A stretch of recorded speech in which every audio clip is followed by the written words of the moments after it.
بسم اللہ الرحمن الرحیم۔ خنزیر کھلانے والا ظالم بادشاہ۔ پرانے زمانے میں بنی اسرائیل کا ایک بادشاہ تھا جو کافر ہونے کے ساتھ ساتھ بہت ظالم بھی تھا، جو لوگوں کو خنزیر کا گوشت کھانے پر مجبور کرتا تھا، اور جو آدمی انکار کرتا تو اسے سخت سزائیں دے کر ہلاک کروا دیتا۔ پھر اس زمانے کے سب سے بڑے عابد کو بادشاہ کے پاس لایا گیا۔ لوگ اس عابد کے مرتبے اور فضیلت سے آگاہ تھے۔ لوگ نہیں چاہتے تھے کہ اس عابد بزرگ کو بادشاہ کی طرف سے کوئی تکلیف پہنچے۔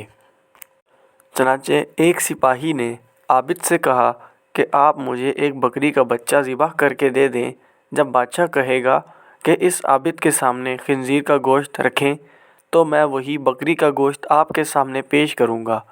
بادشاہ یہ سمجھے گا کہ آپ نے اس کی خواہش کے مطابق خنزیر کا گوشت کھا لیا، اور اس طرح آپ بھی ہلاکت سے محفوظ رہیں گے۔ عابد نے بکری کا بچہ ذبح کر کے اس کا گوشت سپاہی کو دے دیا۔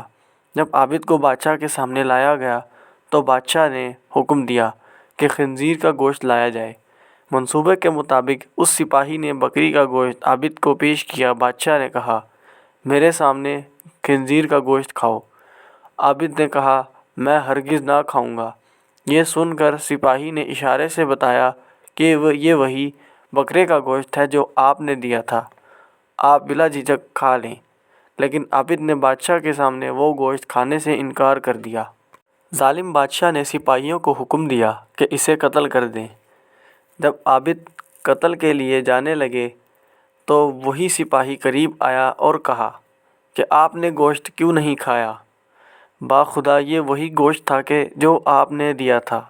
عابد نے کہا، ایسی کوئی بات نہیں، بلکہ میں اس بات سے ڈر گیا تھا کہ لوگ میری وجہ سے فتنہ میں مبتلا ہو جائیں گے، کیونکہ جب بھی کسی کو خنزیر کا گوشت کھانے پر مجبور کیا جائے گا تو لوگ کہیں گے کہ فلاں عابد نے بھی تو مجبور ہو کر حرام گوشت کھا لیا تھا، لہٰذا ہم بھی کھا لیتے ہیں۔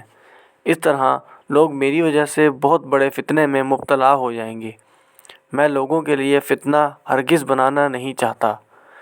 اور یہ کہہ کر وہ عابد خاموش ہو گیا اور جلاد نے اس کا سر تن سے جدا کر دیا۔ اللہ تعالی ہمیں ہدایت عطا فرمائے، آمین۔ آپ سب ایک مرتبہ درود شریف پڑھ لیں۔ اللہم صلی علی سیدنا و مولانا محمد وعلی آلہ و اصحابہ و بارک وسلم۔